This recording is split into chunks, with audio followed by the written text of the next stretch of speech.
Hello everyone. This story is about what if Naruto was Itachi's half-brother and got betrayed by Kurenai. Later in the story he gets with Yugito, and he is super strong. Hope you like it. Let's start. Today was the day, today was team assignments. After the pitiful test that was designed to weed out the worst of the worst yesterday, today he would be assigned to a team and start his ninja career. Itachi and Mikoto both explained to him that teamwork was necessary throughout his career even if he was teamed with someone he didn't like. They both told him what to expect for the first 2 to 3 months as a genin, D-ranked missions, nothing more than garden chores that civilians are too lazy to do themselves.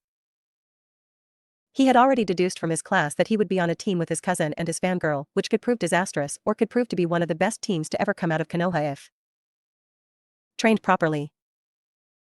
He figured that he would be part of a combat team because he had skills in most ninja arts, whilst Sasuke would be the close-distance fighter with taijutsu and Sakura would be the medic with a possibility of a genjutsu user. Kiba Inuzuka, Hinata Higuwa, and Shino Aburame would all for a scout and capture team.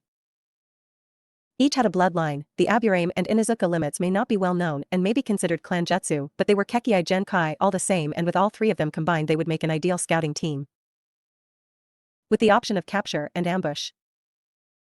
He took a rough guess and came up with the second generation of the Ino Shikacho trio that was so popular in the Third Great Shinobi War due to their teamwork that would specialize in capture and field interrogation. These teams would work in tandem to protect the lives of Konoha citizens. If he had to guess about the team senseis, then it would be Kakashi for his team due to the fact that he has one of the only Sharingan left in Konoha and his brother refused to teach him until he dropped his thirst for revenge, and he was his father's student, not to mention he knew of Naruto's Sharingan. Speaking of Sharingan, he wasn't quite sure how to work around that one. Sasuke would find out sooner or later and would be pissed, not to mention his is fully matured and has a Mangekyo which he wasn't even sure Sasuke knew about. He knew about the Mangekyo techniques that cost the user's eyesight per use. His brother snuck him into the meeting room of the Uchiha clan to read the tablet that was left by his ancestors. He was visibly annoyed by the fact that it basically goaded Uchiha into killing their best friends for power. He had used each technique once just to see how to use them and was already starting to get annoyed with his eyesight. It appeared that the techniques deteriorated the eyes faster than anybody realized. At this rate, if he used them a couple more times, then he would have to swap his eyes with his brother, which if he was honest, he wasn't wanting to do, because it meant that he may become reliant upon his Mangekyo. He decided to take the wait and see approach, and if needed he would get the transplant before the Chunin exams, in just over 9 months. Walking towards the academy for team placements, he left a few clones at home to start his fire manipulation training like he did with his lightning. He was rather happy with his progress in the ninja arts. Before he knew it he was at the academy in front of his classroom door. He sighed. Whilst he may have been cold and calculating to the majority of people like his older brother, he was a kind person at heart and few in the academy knew that because they had made friends with him. Shino Aburame, Kiba Inuzuka, albeit partially, and Hinata Hyuga. All three of these were what he would consider friends. The last one was a request from Kurenai. She explained that her father was an asshole and she needed more confidence. He of course knew she had a crush on him. He wasn't an oblivious fool that he portrayed to the world. He used this to get her to become more confident. Whilst it would end up breaking her heart sooner or later, by then, she would hopefully have enough confidence to stand on her own without him helping. He just hoped that she would go crazy ex-girlfriend mode and try to kill him. That would be bad. He decided to once again take the wait and see approach when it came to her. He didn't want to harm her, but she needed to learn on her own. Sighing, he took his seat by the window and waited for everyone to arrive at class when suddenly a loud boom was here, and lo and behold there on the floor were Sasuke's two biggest fangirls, Sakura, Haruno, and Ino Yamanaka. I win, Ino pig. Ye right forehead. Sasuke Kun, they both screeched at the top of their voices. He wasn't sure why they were like this.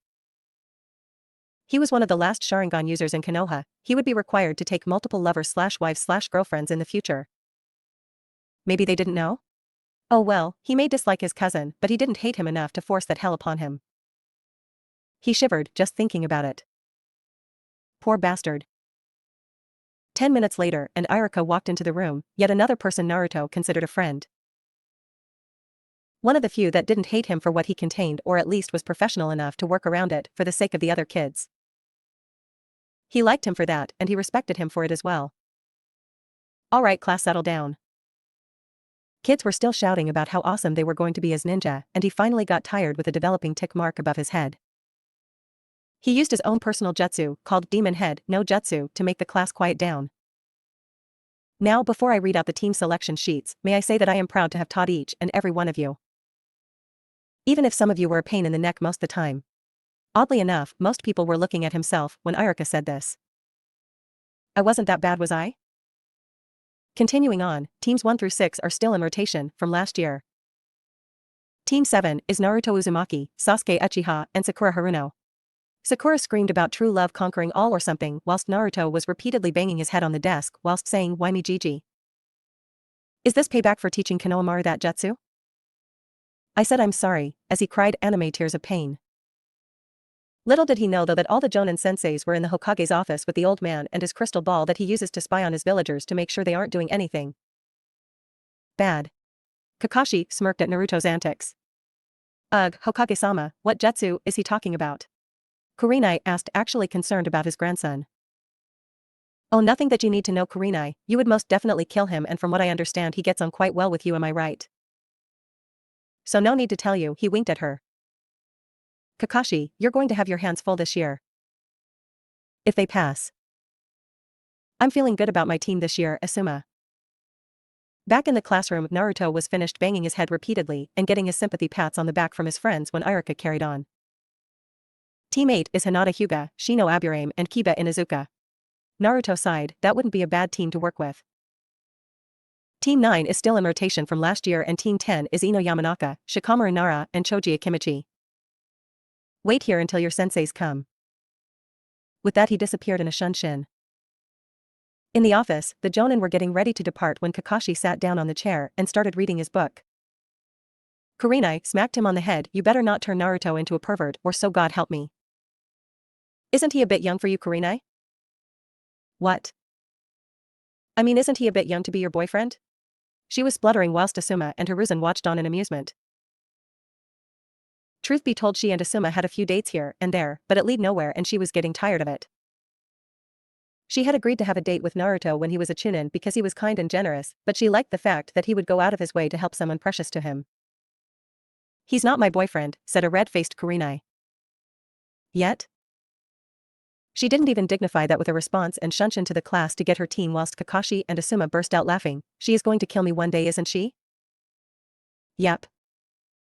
And if she doesn't, Naruto will beat me up because I'm being mean to her, right? Yep. Am I screwed? Yep.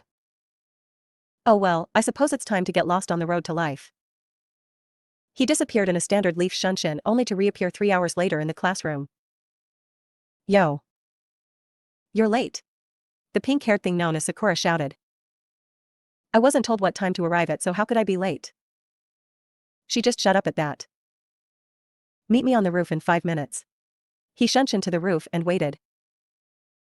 As soon as Naruto's 2 teammates were out the door, he vanished in a flock of crows only to reappear on the roof with Kakashi watching in amusement.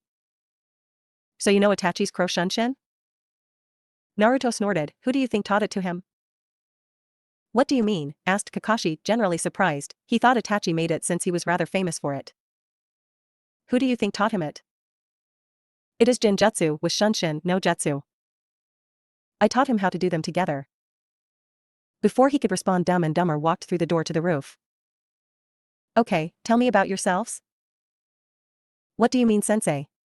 Asked the so-called smartest girl in the new generation. They were doomed.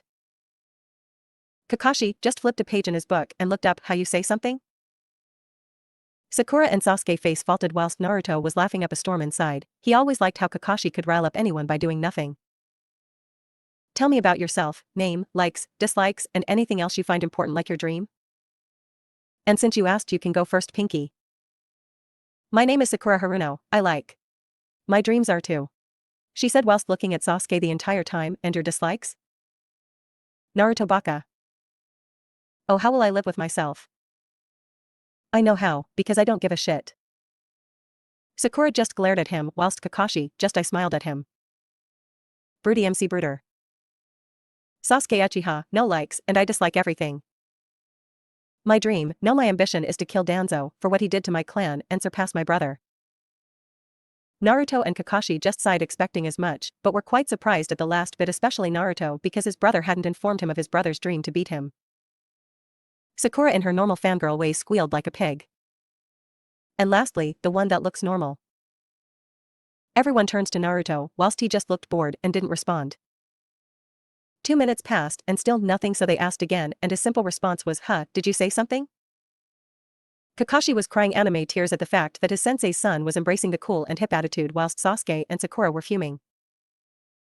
"Oh well, my name is Naruto Uzumaki Namikaze Uchiha. I like a lot of things including my friends and precious people and my ramen. No one touches my ramen or they die. Unfortunately my precious people have seen fit to cut down on my ramen intake, which I dislike completely. I dislike people who label prodigies and geniuses because they tend to take the easy way out of things instead of working for it. Anyone can be a prodigy, but that gathers too much attention. To be a ninja means to hide in the shadows. We deceive, lie, cheat and steal to get the job done. Dreams? To one day have a family, help my precious people achieve their own dreams. Make Hokage, and I suppose to live long enough to see my friends and their families live a happy and eventful life whilst protecting them the best I can." Sakura and Sasuke were looking at him in a new light. This wasn't the dead last of their class. What had happened to him? Kakashi smiled behind his mask. He expected something like this, but didn't expect it to be so detailed. Good, good. Meet me at training ground 7 and 5 a.m. tomorrow morning for the test. What test, sensei? We already passed the academy. I suppose you're right, but this is a test to see if you can cut it as a genin, not graduate the academy. Don't eat breakfast or you will simply be sick. Before anyone could ask any questions he shunshined away. Naruto just waited for them to leave and also shunshined, but to a nearby roof where his sensei was waiting. "Ah, so you came. You know they won't work with me, right? So you know the test. How long have I known you, Kakashi? What did you drill into my head whenever we trained together? Teamwork. The test will most likely incorporate this, and they won't work with me, however you will be forced to pass us anyway." "And why is that?" "Because if you don't the council will give you hell for failing the last Uchiha." Amazing, they don't consider Itachi an Uchiha just because he isn't able to be molded into their little pet that they want, isn't it? This test is a farce and you know it. Sigh. You're right, I am being forced to pass the team and focus on Sasuke's training. We both know that you don't need much training, and we don't even know your real speed since you have never released the resistance seal on you. Speaking of which, do you know how to? Yes, I know how to, but I've never really found a situation that requires it at the moment. I will have to release it before our first mission outside the village to get used to the new speed. My chakra weights are up to 100 kg now. It took some time to get past 70, and I'm slowly adjusting to the weight each time, and it takes longer each time as well. How much skill do you want me to show? High Genin/low Chunin. We don't want Sasuke getting jealous now, do we? Naruto snorted. When he awakens his Sharingan, you will have your hands full and the council will try to make you shove your techniques down his throat until he knows them all. Agreed, I won't teach him any personal jutsu on principle, because he is just too unstable. Good, sooner or later he will want to fight me, and I don't particularly like the idea of being run through with a Chidori-enhanced fist by some genin who got a sneaky shot from behind. Kakashi nodded and took out a scroll from his chest pouch. Speaking of Chidori, congratulations. I told you when you graduated I would give you some jutsu as a special congratulations, and since we have this situation with the council, it will help you even more now. Chidori is in there. I don't have to tell you not to use it on comrades ever, right? Of course, Kakashi-sensei, what do you take me for? Just saying. Now is there anything else? My Sharingan, sooner or later I will need to use it. What will I do? You don't depend on it that much for fighting. You made that taijutsu style that is deadly, and you already know quite a few jutsu that are mastered to a high degree, so you should be fine, but if you need it then hide it under a powerful genjutsu. Or make sure Sasuke and Sakura are knocked out.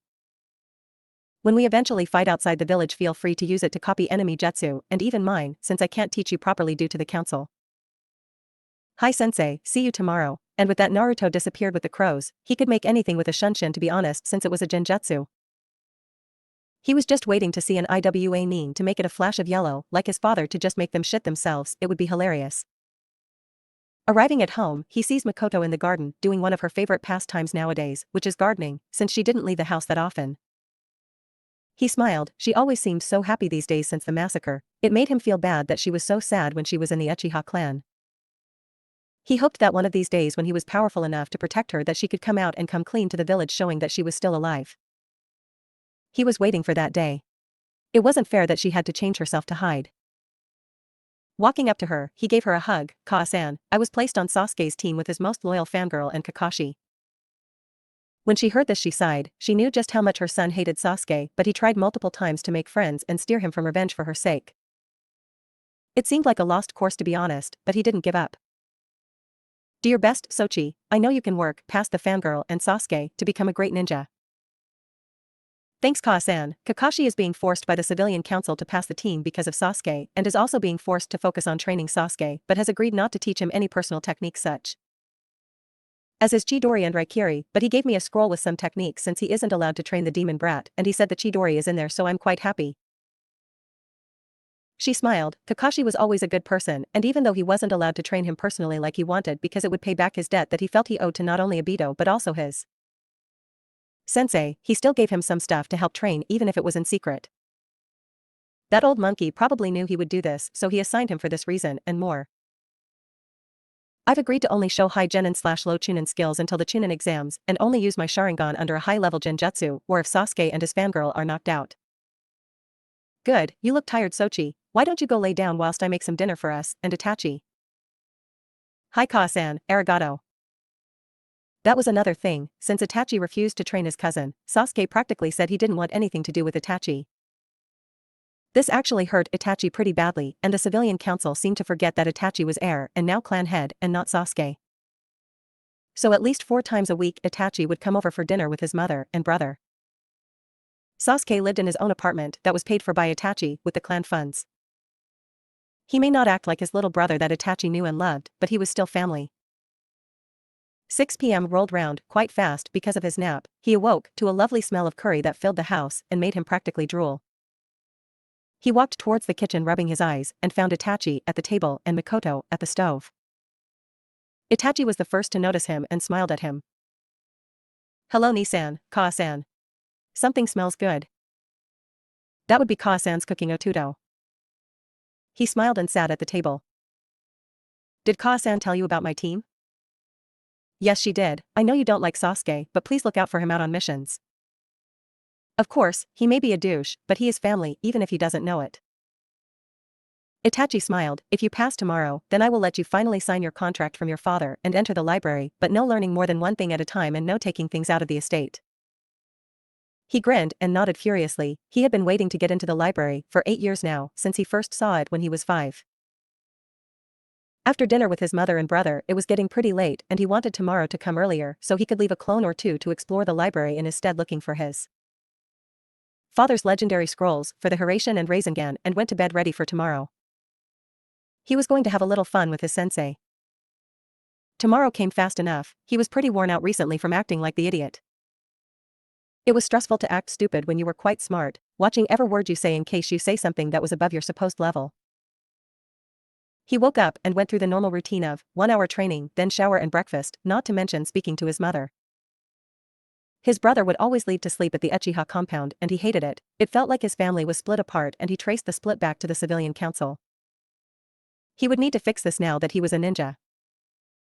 He walked towards the training grounds where his team would meet and looked at the time. He was 3 hours late but he didn't care. The chances were that Kakashi wasn't even there yet and wouldn't be for at least another half hour. He could see Sasuke and Sakura in the distance, doing nothing but sitting down by a set of 3 wooden posts. He sighed. Ninja are proactive. If their sensei was late, then they should trust in the fact that he was late for a reason and start their own training to be ready for when the sensei arrived. He decided to skip them and stealthily go sit in a tree and relax. He liked sitting in trees when the sun shone just right through the leaves. It was a beautiful feeling and sight. It always relaxed him. Half an hour later, as predicted, Kakashi shunshined into the clearing to see 2 of his team and noticed the third in a tree about 5 meters away. Ignoring the banshee scream, he just smiled. "Alright, test time. Sensei Naruto Baka is missing." "No he isn't." "Huh?" came the intelligent reply. "He's in the tree behind you and has been for the last half hour. I was here 2 hours ago watching you all to see how you would work together." "Then why the hell did you make us wait?" screamed the banshee again. "I just said why." Naruto just shunshined into the clearing in a normal leaf shunshin. Obviously no need to let his cousin see he can do what Itachi can, otherwise he may put 2 and 2 together, although he would probably come out with 5, but still. How nice of you to join us, Naruto. The time is currently 9 AM, you have till 12 to get these bells from me. The one who doesn't is getting tied to the post and forced to watch the winners eat lunch whilst getting sent back to the academy. So that is why he didn't want us to eat, thought Sasuke and Sakura at the same time. Idiots, it wasn't an order, thought Naruto.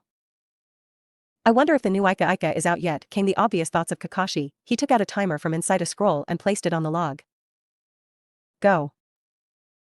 A simple command, yet only 2 followed it. Naruto waited in the clearing, smiling at his sensei. Well, aren't you an odd one? It's too boring to be normal, don't you agree, sensei? Too true, but there are limits, unlike Guy and Guy Jr. Both shared a shiver at the thought of the green spandex wearing duo. So what are you going to do? Wait until you knock them both the fuck out and then have some fun. Kakashi smiled. He hadn't fought Naruto since he was younger and was sure that he became more powerful in the recent years, so he quickly went away and found Sakura. He was completely annoyed by her for a simple reason. He placed her in a genjutsu of her family being slaughtered in front of her, and she breaks it instantly, but places her in a genjutsu of her Sasuke riddled with kunai and she faints. What is up with that? He finds Sasuke hiding in some bushes, and figures that since he has to pass the team anyway that it was a moot point in testing him. The reports said he had genin level stamina, taijutsu, and knew the standard katan jutsu of the Uchiha clan, so he just knocked him out by hitting the back of his neck. Once they were both out, he carried them over to where Naruto was and tied them up against the posts. He sighed. This would be an annoying team to teach, but at least he had a competent member within the team. He looked at Naruto, I smiled, and clapped his hands together. So how are we going to do this? I'll show you mine if you show me yours. He nodded and placed his book in the safety of his pouch, whilst lifting his headband to reveal his implanted Sharingan, whilst Naruto activated his own 3-tomoed Sharingan. All out until they wake up? He nodded once again. Naruto stopped sending chakra into his weights and stated, Lesson 1. Taijutsu. Naruto sped at Kakashi with high chunin speeds pushing low jonin and started fighting. Kakashi was relatively familiar with his taijutsu style because he guarded him at times when he was practicing, not to mention he could see chakra transfer from the user to the intended target. That poor target dummy. He actually found a weakness in the style, which allowed him to go into hand-to-hand combat with him. As long as he didn't get hit by either his fists or his feet, then Naruto didn't have enough concentration to transfer chakra from any Tenkesta point just yet, so if he blocks by the arms and redirected the attacks, then he could only be hit with brute force and not chakra like the Hyuga. He had actually came up with this just for Naruto because he knew that one day he would have to fight him, but that didn't mean that Naruto wasn't strong. Naruto was getting rather tired with Kakashi redirecting his hands and feet when he tried to hit him. It seemed that he had been studying Naruto's style for this moment and smiled. He liked not to be underestimated by allies and enemies alike. Jumping away, he smiled at Kakashi whilst Kakashi smiled back. He was truly having some fun. This wasn't the kind of spar he got from Guy, this was the kind of spar he used to get from his sensei when they battled. The fierceness and unpredictability that Naruto provided was a wonderful change from the static and monotone style of Guy. So what will you do now, Naruto? He grinned. I figure that since I have to release them sometime, why not now, eh? Kakashi's lone eye went wide. If he was talking about what he thought, then Naruto was going to get a rather large speed boost. After all, he had the resistance seals active since birth. I don't know what current level I'm at, since they go up gradually, so when I reset them I think I will start at 5 and work my way up until I feel trouble again. He sent chakra to his stomach and produced the half-ram sign for Genjutsu and said, Kai. Instantly a wave of air came off him. He wondered what level they were at because he felt so light right now. Now Kakashi, shall we dance? Without waiting for another word, he sped off towards Kakashi once again at mid-jonin speed. Kakashi could only muster one thought before he felt his right arm go numb fast. Kakashi quickly recovered. Although he felt his right arm numb, he wasn't a jonin for nothing and could keep up with his speed thanks to his Sharingan, but he was also one of the top jonin within the village and as such still have mid-high jonin speeds. One of Naruto's favorite tricks with ninjutsu was to use the hand seals for the jutsu so quick it looked like he hadn't moved, which was quite doable, considering he had mastered most if not all his jutsu. 10 minutes later and they were both breathing hard. 2-minute break, then start lesson 2. Ninjutsu. Since this is more of a test to figure out my level than the bells, we might as well do it relaxed, then rush through. Don't you agree, Kakashi? Agreed. 2 minutes later and they were both breathing normally again, although Kakashi took longer since he didn't have Naruto's monster stamina. The break was more for him than Naruto and he knew it and silently thanked his little comrade for the breather. After all, having a Sharingan implant working at full speed for a non-Uchiha was a severe drain on the chakra system of its user. Shall we start again? Kakashi nodded and started through a few hand seals. He saw no reason to hold back against Naruto. He could take it, and if he did somehow get injured he would heal quickly, thanks to his tenant. Right-ton, Ryukin, Kakashi said whilst his fist lit up with lightning. This attack formed a dog made out of lightning from the fist, and the dog chases its target up to 10 meters away before exploding and shocking the user's opponent. Naruto, seeing this, jumps backwards by 5 meters, just out of reach from the lightning hound.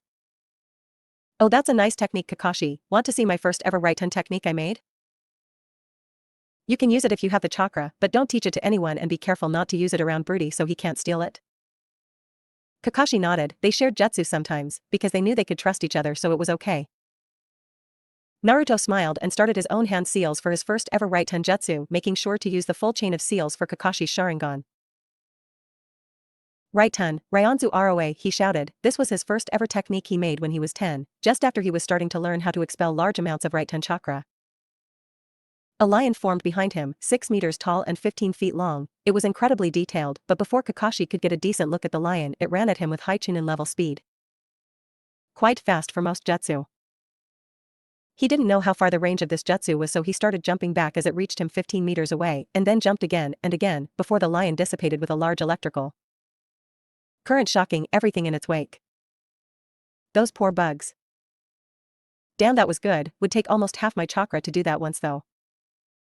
Yeah, I made it when I was 10 after learning how to use large amounts of right-ton chakra. It was made to shock large groups to death, so it would use a lot of chakra, to be fair. Continuing on, Kakashi said whilst going through some hand seals. Naruto saw this and with his Sharingan produced the same seals. He hated this aspect of his dojutsu. Whilst it was okay to copy enemies, it wasn't okay to copy friends, and he knew that he did with Kakashi, but he was happy to find that it was a jutsu he already knew and had mastered to a decent degree when he was learning chakra control at an early age. Keton, Gokaki no Jutsu, both shouted and launched equally sized fireballs at each other before jumping out of the way and landing in a clearing. He couldn't see Kakashi anywhere and something felt off about this. He felt the ground rumble and knew it was one of Kakashi's favorite earth jutsu since he had been subjected to this little useful jutsu enough when he sparred Itachi, so he listened to his instincts and jumped out of the way. Kakashi appeared out of the ground and looked at Naruto, panting a little bit. He was getting tired. He wasn't an Uchiha and Obishios. I was using a lot of chakra to maintain. Naruto saw this and smiled. Kakashi, we both know you are getting tired, so how about we skip to lesson 3? I've shown enough competence with ninjutsu for you to rate my progress. Agreed, although I might need some help getting to the office after.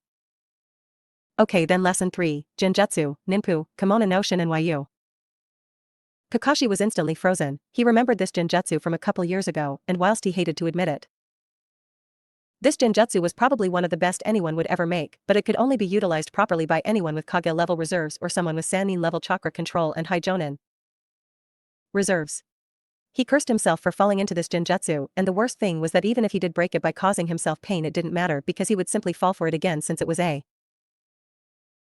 later version of the Jinjutsu he created that involved a constant stream of chakra to the system, so even if it was disrupted, then it would simply start again until he let it go. Sorry, Kakashi, Naruto said and walked up to him, taking the bells away before releasing the Jinjutsu and watching Kakashi fall to his knees. He had never been under this Jinjutsu, but from what he was told it felt like a crushing pressure due to the amount of chakra introduced to the system so quickly. Naruto helped Kakashi up and walked over to the clearing they were in earlier. In their fight, neither of them noticed that they were moving away from the clearing, and it was a good thing too because he noticed from afar that Sasuke and Sakura had woken up. Quickly deactivating his Sharingan so Sasuke couldn't see it, he walked over with Kakashi leaning on him, his breathing steadily slowing back to its normal pace. What happened? Why am I tied to a post and why is Sasuke-kun but not Naruto Baka? Everyone had ringing in their ears. Kakashi sighed. You two are tied because neither of you learnt the importance of the test whilst Naruto did and got the bells off me. Good work, Naruto. Arigato, Kakashi-sensei. Now explain the purpose of the test. Teamwork. No one man works alone in a team and must work together to get the job done efficiently and effectively. Kakashi nodded and Naruto threw a bell at each of their laps. You pass since Naruto gave up his bells for you, which proved teamwork. Come here in 2 days' time at 7 a.m. for team training and missions. I'm going to need the time to recover. He said with the last bit under his breath, so only Naruto heard it.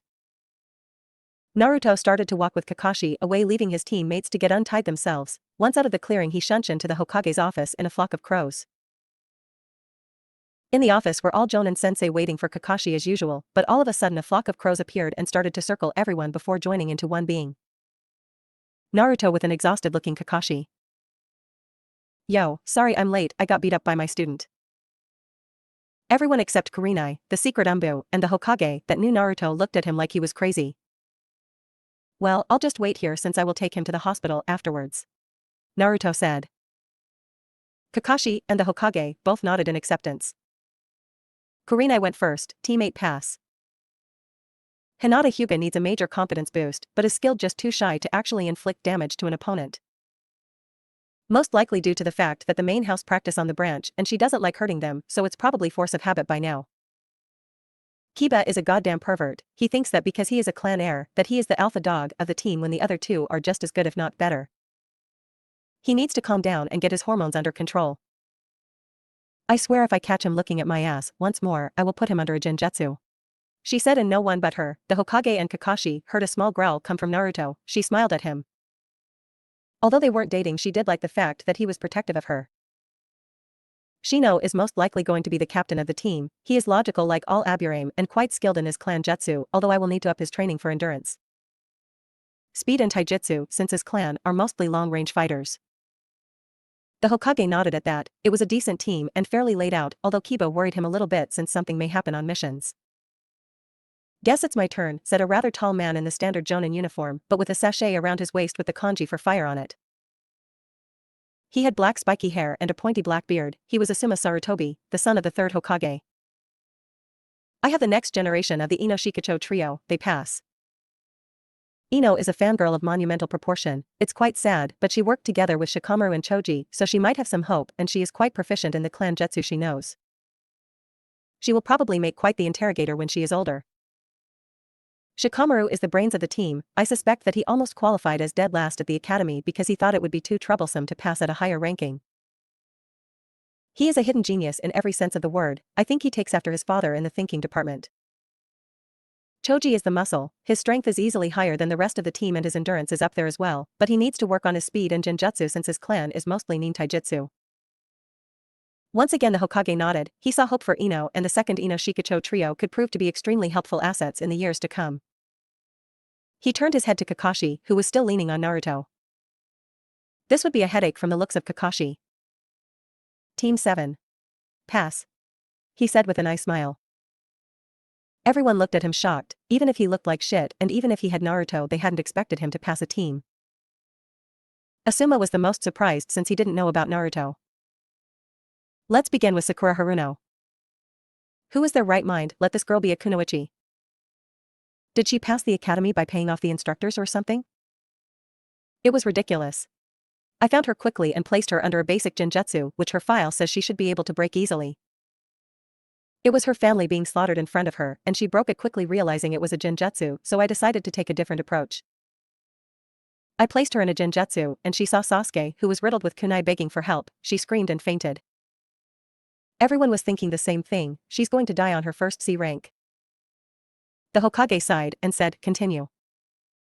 Sasuke was a bit better, although I still knocked him out with a quick chop to the neck. He was as his stats said. High genin level endurance, ninjutsu, and taijutsu, but I didn't check genjutsu. He smoothly lied so that he didn't have to admit that he just knocked him out so he could fight Naruto. Everyone nodded, feeling a bit better since the team wasn't a total failure. Do you want Naruto's report in present company? Yes, assume whatever you hear is an S-class secret, as is most of the stuff pertaining to Naruto. Asuma sighed. Whilst he didn't hate the boy or have anything against him, in fact he did understand the need for secrecy when it came to him. I used my Sharingan straight away and we started through the principles starting with taijutsu. I guess he disabled his weights right off the bat since he came at me with high chunin speeds. Everyone raised an eyebrow at that. They knew he wore weights, but they didn't know he had progressed to such a speed already. We fought for about 10 minutes and his taijutsu style is deadly as you already know, but it needs more refinement. I feel he could have gone further in creating it when he did, and I will help with this when I can, but the council are making me concentrate of the brooder. Anyway, after 10 minutes he jumped away and told me he was disabling his resistance seal for the first time in his life. He had never done it before and I was instantly on guard since he would get a huge speed boost, but I didn't think it would be that much. He came at me with mid-jonin speeds, which is really fast, and if I didn't have my Sharingan out he would have done more damage to me. He got a quick hit on my arm making it numb, so I couldn't cast hand seals and we continued to fight before stopping. He let me have a 2-minute breather since we were both panting heavily. 2 minutes later and we started off again, but this time on ninjutsu. I started with one of my own creations, Raitun Ryukin, and sent the lightning hound at him. He jumped back far enough so it wouldn't hit him and then countered with a jutsu I've never seen before called Raitun Ryanzaroa, which created a 6-meter tall lion made out of lightning. It was incredibly detailed, but before I could get a proper look at it the thing shot at me with high chunin speed. I jumped backwards so I was 20 meters from Naruto, and it came still so I jumped again and it seemed to dissipate around 25 meters but not without shocking everything around it. I saw some poor bugs get electrocuted. We both launched fireballs at each other before I disappeared underground trying to get him with Doton Shinjuzanshu no Jutsu, but he jumped away before I could get him.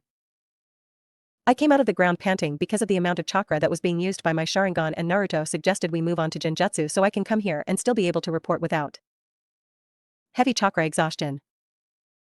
He cast multiple hand seals quickly, I didn't see how many, and used a Genjutsu of his own creation again. I couldn't move and I couldn't hear what it was called, but it felt like I was being crushed by the amount of chakra invading my system. I bit my lip to exit the Genjutsu, but as soon as it stopped it started again. He walked up to me and grabbed the bells, then stopped the Genjutsu, at which point I fell to the ground panting because of the chakra that was in my system. Everyone was wide eyes, most of them knew Naruto was good, but he beat Kakashi even if it sounded like it was more a battle of attrition than experience since Kakashi was using a lot of chakra to keep his Sharingan active. The third Hokage looked at Naruto and asked, Naruto, what is that Genjutsu? Remember the Genjutsu I showed you and the others? It's an updated version where I constantly stream the chakra necessary instead of invading the chakra system once, so if they do break it, then they are caught automatically. The only downside is it takes a lot more chakra. You won't be happy until you give me a headache, will you? Me? Never. Anyway, need to take sensei to the hospital and got some stuff to do, so Johnny. And with that both were gone with a flock of crows. Remember what I said about the S-rank secret? Asuma and Kurenai nodded. Naruto dropped off Kakashi at the hospital with a mild case of chakra exhaustion. He would be out in enough time for team training in 2 days, but with only light sparing if he chose to fight. He shunshined home to inform his mother and brother, who was currently on leave from missions due to a stressful A-rank mission, about his test. Both were rather shocked about what he did and both looked rather proud but expected better since he wasn't meant to go full out. He explained how Kakashi had knocked out both Sasuke and Sakura and they said that it was okay. He signed the contract for the crows that evening but had yet to summon a crow since he had to summon the boss first and decided to speak to Hikari about it later. He left a clone in the library that evening to add his personal jutsu collection to it and maybe update a few jutsu and look for the scrolls for both Hiraishin and Rasengan whilst he slept. He didn't expect it to be easy to find. If his father wanted to hide something, then it would be hidden. He was a master of seals, after all. He decided that he would finally start learning how to use his chakra sabers. They were to be part of his legacy, so to speak. People would forever remember his dual sabers from the battlefield. His father was remembered for the flash of yellow before killing his enemies. His mother was remembered for her kenjutsu and speed, and he would be remembered for them seeing only his blade before he struck. 2 fucking months.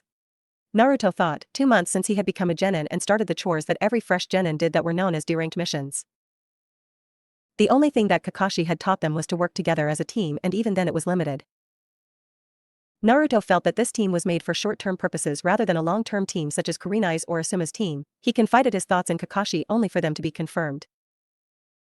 Sasuke Uchiha had no one he could work with effectively from their graduation class, and as such Naruto was placed as a guard, so to speak. He was to protect Sasuke when they went out on missions and hopefully make up for the loss in teamwork. Naruto had other ideas though. He could see the darkness in the picture that was Sasuke Uchiha. He could see that the boy would do anything for power, and he hoped to God that he never found out how to gain the Mangekyo Sharingan or Eternal Mangekyo Sharingan, because there would be hell to pay.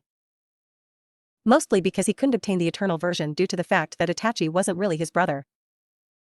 No, Naruto in his own mind was on this squad to prevent Sasuke from absconding the village for power when the time eventually came. He spoke to his brother about the fact that he could see this happening in the future, and Itachi agreed that his foolish cousin would eventually do something like that to gain power. They both hoped that he wouldn't, but what could they do? They had tried time and time again to work with and befriend Sasuke even though it could cause problems down the line, but he had none of it. They were realists. Nothing had really happened in the last 2 months. Naruto upped his weights on both him and his resistance seal. He found out by trial and error that when the seal was disabled it was originally set to level 6, so he set it to level 7 and added 5 kilograms to each weight. Naruto followed his father in the speed department. He was a demon with speed for his age and it would only get faster as his body grew. Naruto slowed on his Genjutsu training to focus more on taijutsu and learning his new Kenjutsu style for his chakra sabers that his mother had made for him before her death. He had asked Makoto what Yuzu metal was, and she explained that it was a rare metal only found on the island where his mother's village was before it was destroyed. The metal itself is almost indestructible without chakra and can be enhanced with both normal type of chakra and elemental chakra, such as futon. The style left to Naruto by his mother was a hidden style that was from Whirlpool Village, before its downfall. People would kill for this style simply because no one knows much about it, and when you fight with such a style, you would have an advantage and surprise. Not to mention Whirlpool was famous for its Kenjutsu styles amongst other things. It relied on speed like all his other styles, but there was a difference: this style used shallow, easy to make cuts and vital points on the body to make the enemy bleed out, so you can understand that when Naruto started to learn this he mostly used Kagebushin to spar against or his brothers Dotonbushin, since he was rather well versed in Umbu Kenjutsu. He had signed the summoning contract for the crows the night he passed his Genin test, but had yet to summon anything other than the boss, thanks to a little help from Hikari. Flashback 1 month ago. Hikari-chan, you awake? What do you want, Naruto? I was trying to sleep. Sorry, but I was wondering if you mind giving me a boost in chakra to summon the crow boss so I can get his approval? Sure, whatever, just don't die. I knew you worried about me, you warm my heart, Hikari-chan. She blatantly ignored the last comment from Naruto and sent some of her chakra into his system. Behind him was his mother and older brother with the Hokage. They all wanted to see this since they never knew that there was a crow contract. Naruto bit his left thumb whilst wiping the blood on his right palm before going through several hand seals at a fast pace and shouted Kuchios no Jutsu after slamming his hand into the ground. What happened next was least expected. 3 giant puffs of smoke appeared. He had expected 1 summon to appear, not 3. It was a good thing that they were out at one of the furthest and largest training grounds in Konoha, or they would attract quite a crowd.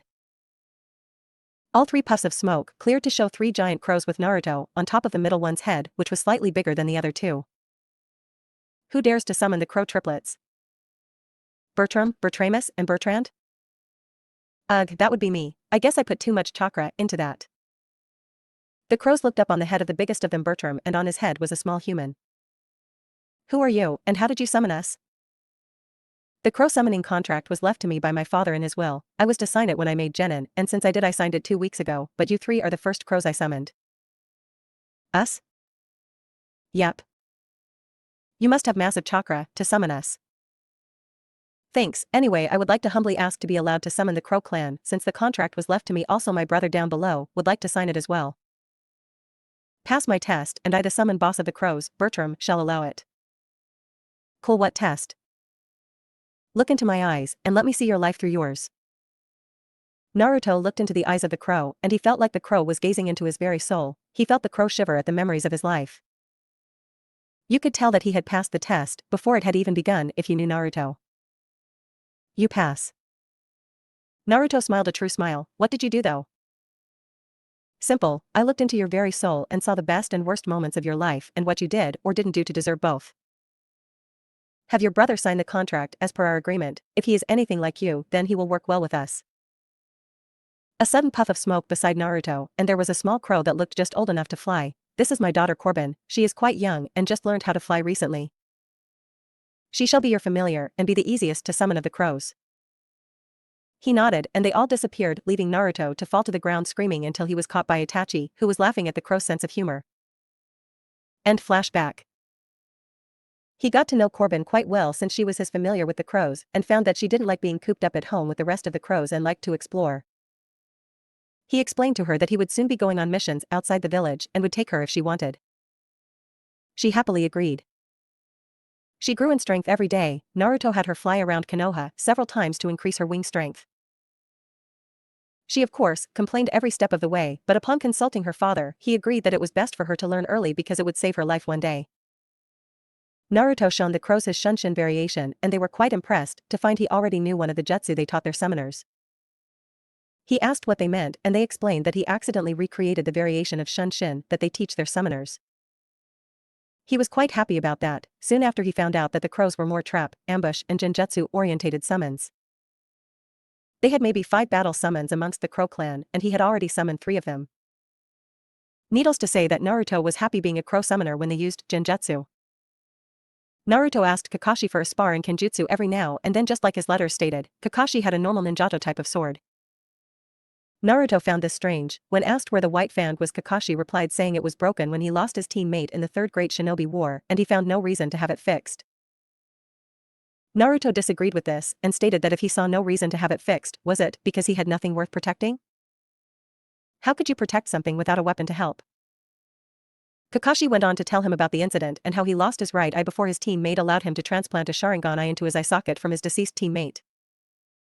Naruto came to the conclusion that the Sharingan eye and his father's white fan blade were a reminder of bad times that he didn't want to relive. Naruto asked him if he could see his father's blade or what was left of it and against his better judgment, he allowed it. What he didn't notice however was Naruto had his Sharingan active the whole time to find out how to get to it since it was obviously well hidden. He had planned on getting it fixed himself and giving it back to him as a present. That was just over 3 weeks ago and he was due to pick it up later today. Right now he was currently with his team and he used the word team ever so loosely. They were waiting for Kakashi to appear at the training grounds and was due to appear any minute now. Sakura was still in her fangirl dress, which was pink. I mean come the fuck on, pink. That's just as bad as neon orange that Naruto used to wear. Sasuke was in his white shorts with a dark blue high-collar shirt with the Uchiha clan emblem on the back, meaning that he had passed the rite of passage from within the Uchiha clan of learning the sea. Ranked Jutsu Katan, Gokakyu no Jutsu. Naruto had swapped up his wardrobe after his mother moaning that he was still wearing the same thing for the last 8 years. Sadly, Itachi agreed and told him to get a new set of clothes. It was a sad day, he liked his old clothes. Now he wore black umbu cargo trousers with a loose red belt that hung down at one side. He had foregone his normal t-shirt and chose to wear a dark orange/red hoodie that could be zipped up or left open. He tended to leave it open just to mess with people. To finish the look he wore a necklace that his mother got for his last birthday. The necklace itself wasn't that extravagant, but it was well designed and well made by a personal jeweler in Stone Country. Like Tsunade's, it sat on an old-looking piece of rope/string made from thick leather with 3 crystals, and in between each crystal was 2 balls of smaller crystals holding the bigger ones in place.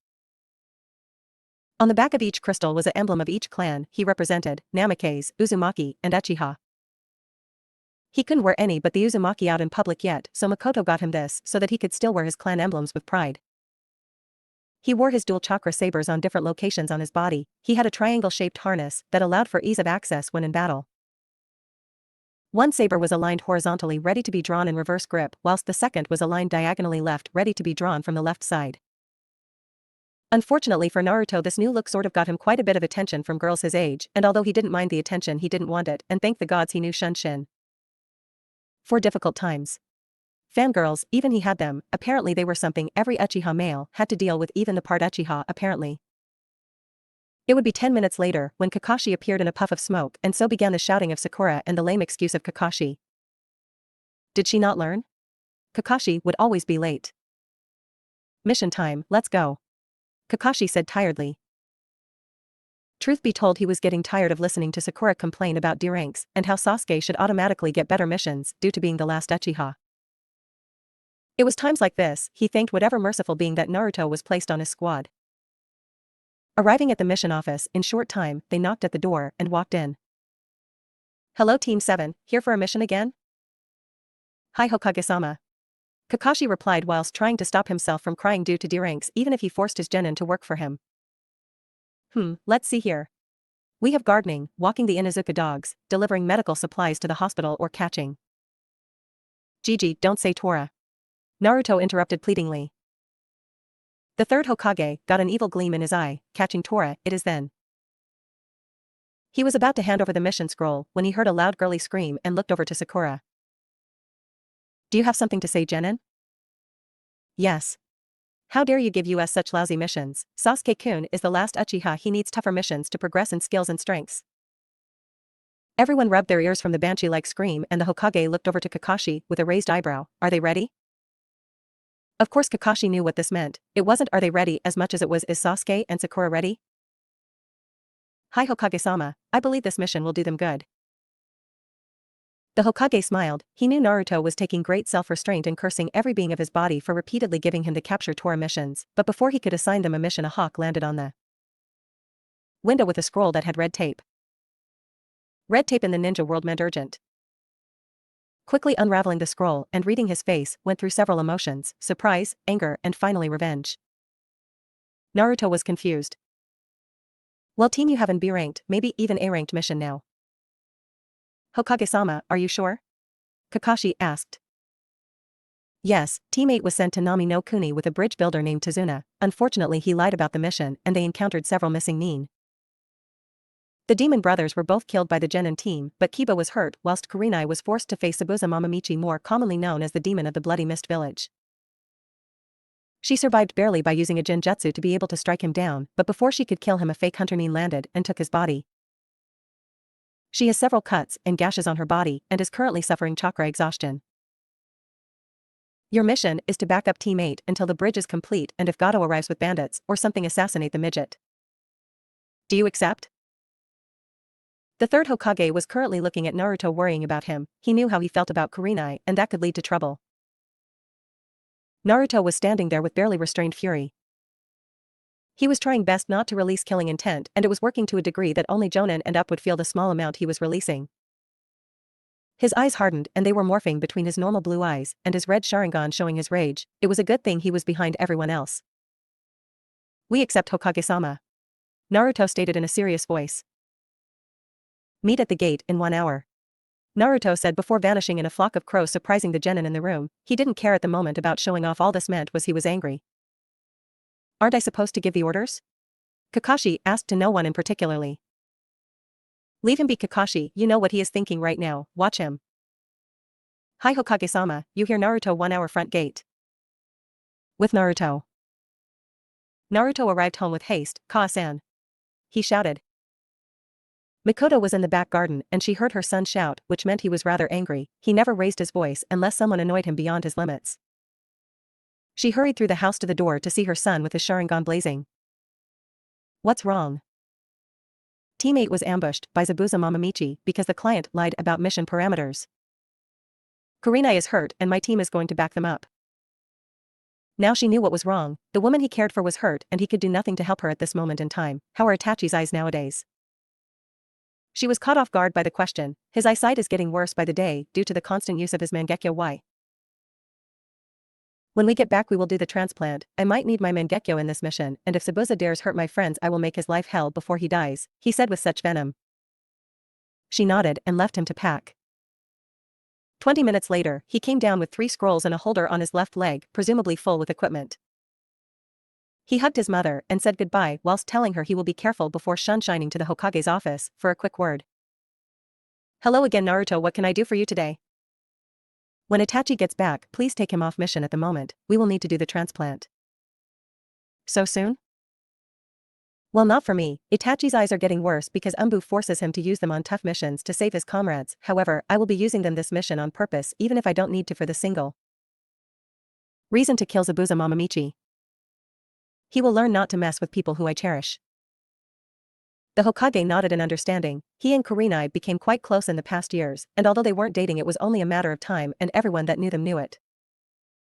Naruto shunched into the gate and waited on his team. Everyone except Sakura arrived on time, which was a change. She arrived 15 minutes late carrying a suitcase. Naruto had a tick mark above his eye showing how increasingly annoyed he was becoming. Sakura. Yes? What is in the suitcase? Oh, you know, clothes, makeup, shampoo, different sets of shoes, and other things that aren't ninja related. Why? To look my best for Sasuke-kun, of course you baka. Naruto was about to explode at this girl and she said something that pushed him over the edge. Of course a clown less dope like you wouldn't know anything about looking good for someone they loved. Kakashi inwardly cringed and waited for the shitstorm that was about to be unleashed. He knew Naruto well and some things you just don't say around him, but this wasn't one of them. No, this was 2 months of built-up aggression raging to the surface about Sakura. Listen here, you pink-haired banshee of a fangirl. My friends and a woman I care about deeply are waiting to get help out there because a dick of a client lied about the mission, and here we are waiting for you to turn up only to be 15 fucking minutes late. And what for? Makeup. I swear to God, if they die because of your bullshit, I will kill you in front of your family whilst torturing your banshee of a mother in front of you before your death. The last thing you will ever see of me smiling whilst I get you. Do you understand me? At this point she was crying and currently backed against the gate, not sure what to do. Naruto threw her suitcase up in the air before shouting, Katan. Gokakyu no Jutsu, and breathing a fireball, leaving nothing but ash of what was left. Let's move out. Kakashi said, hoping to ease the tension.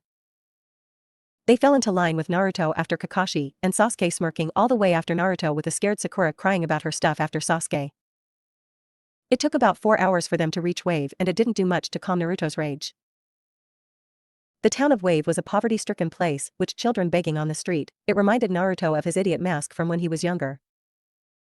He sighed, let's find this Tazuna and get this done. I'm itching to fight a certain sword wielder. They found Tazuna's house half an hour later by asking in town. They were reluctant to tell, but after showing them their headbands and saying they were from Konoha to reinforce the team that was already here, they agreed rapidly. Knocking on the door, a woman in her late 20s opened. Hello? Hi, I'm Kakashi Hitaki, Jonin Sensei for Squad 7. We are here to back up Squad 8. She smiled. Okay, they are in the living room. He nodded and walked in with his students following behind. They saw all 3 of the students resting on the couch/floor with Akamaru on Kiba's head. They all looked worse for wear. Kiba had a ripped jacket. Hinata had a small bit of blood on her arm, meaning she was hit by some small weapon, probably a Sanbon needle or something from the fake hunter, and Shino looked like he was suffering chakra exhaustion. Hello, where is Kurenai? Kakashi asked. They all pointed upstairs. Kakashi and Naruto walked up without their team due to Sakura and Sasuke not really caring. When they walked in the room, Naruto's feature automatically became hard, and he was already visualizing ways he could kill this demon of the mist. Kurenai was laying down asleep, but her dress was ripped on the stomach, and you could see clearly that there was a rather deep cut on the abdomen that wasn't healing right. Naruto sighed. He was going to do something really stupid. Kakashi, I'm going to scout the island and find Gato's base. I won't engage and report back to you. We both know I can do it without being spotted, and the team needs training. We need to know where they are and when they will attack. He reluctantly agreed. He knew Naruto's stealth was superb. Hell, he could probably steal the forbidden scroll from the Hokage's office without being caught and get halfway to IWA without the Hokage knowing it was missing. Fine, no fighting though. I know how mad you are, but please don't do something stupid. Fine, also, I have a gift for you. Call it insurance to my comrade's protection in the future. He said whilst taking a scroll from his pouch and giving it to Kakashi before walking out. Naruto walked down to the room and explained everything. Kurenai is out for at least half a week. Kakashi is going to train you and I'm going scouting as per orders, Ja-ni. He said before disappearing into a puff of smoke. Up in the room, Kakashi was opening the scroll and out popped something he thought he would never see again, his father's chakra saber, the white fan fixed in its holster. He smiled, sneaky brat, and attached it to his back. Naruto appeared in a clearing and decided to consult his tenant about recent events. Hikari-chan, I presume you saw and heard everything and know what I want to do? Yes, and I must say I approve. It is a plan, well though up in a little time. It's worth the mightiest of the Biju. She declared with a puffed-out chest, well as much as a giant fox can. What plan? I'm going to find his base, kill them all, and kill Zabuza and that fake hunter Nin. There isn't much of a plan. Exactly, I like it. Kick ass, take names, and care about consequences later. He smiled. He knew she was doing this to cheer him up. You staying up to watch the fireworks? God yes.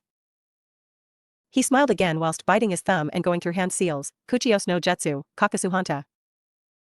A huge puff of smoke appeared. This was the group of crows known as the carcass trackers. They specialized in hunting a prey, allowing others to kill it. They tracked the best of the best.